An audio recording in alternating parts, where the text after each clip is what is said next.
میرے نبی نے فرمایا ہاں عمر میرے بعد ایک آدمی آئے گا، اس کا نام ہوگا اویس، اور وہ کرن کی شاخ سے ہوگا، اس سے دعا کرانا۔ علی آپ بھی، عمر آپ بھی۔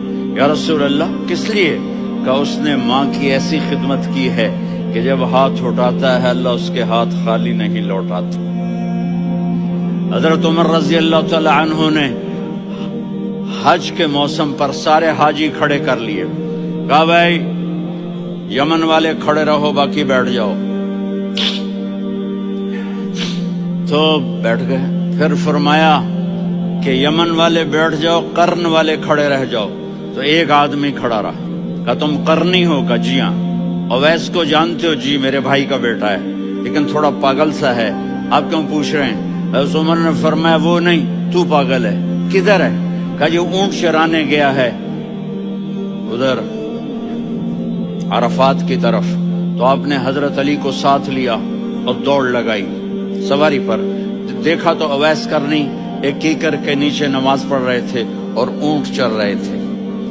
تو جب انہوں نے دیکھا کہ دو آدمی آ کے بیٹھ گئے تو انہوں نے نماز شارٹ کٹ کر دی۔ تو حضرت عمر نے پوچھا کون ہو بھائی؟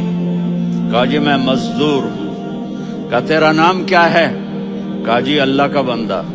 کہہ رہے بھائی تیری ماں نے تیرا نام کیا رکھا ہے؟ اس نے تو نہ حضرت عمر کو دیکھا تھا نہ علی کو۔ وہ کہنے لگا بھائی تم کون لوگ ہو میرا انٹرویو کرنے والے؟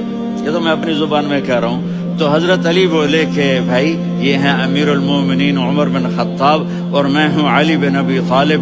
تو وہ ایسے کانپنے لگے، میں معافی چاہتا ہوں، میں پہلی دفعہ آیا ہوں، میں نے آپ کو دیکھا نہیں، فرمائیے آپ۔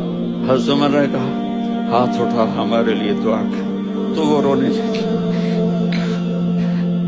آپ نبی کے صحابی، میں عاجز مسکین میں دعا کروں؟ میری اوقات ہے میں دعا کروں؟ کہاں، ہمیں ہمارے نبی نے فرمایا تھا اویس آئے تو دعا کروانی ہے۔ عمر اور علی جیسی ہستیوں کو دعا کے لیے کہا جا رہا ہے۔ پیچھے تہجد ہے؟ نہیں۔ جہاد ہے؟ نہیں۔ علم ہے؟ نہیں۔ نماز ہے؟ نہیں۔ روزہ ہے؟ نہیں۔ زکوٰۃ ہے؟ نہیں۔ خیرات ہے؟ نہیں۔ کیا ہے؟ ماں کی خدمت، ماں کی خدمت، ماں کی خدمت۔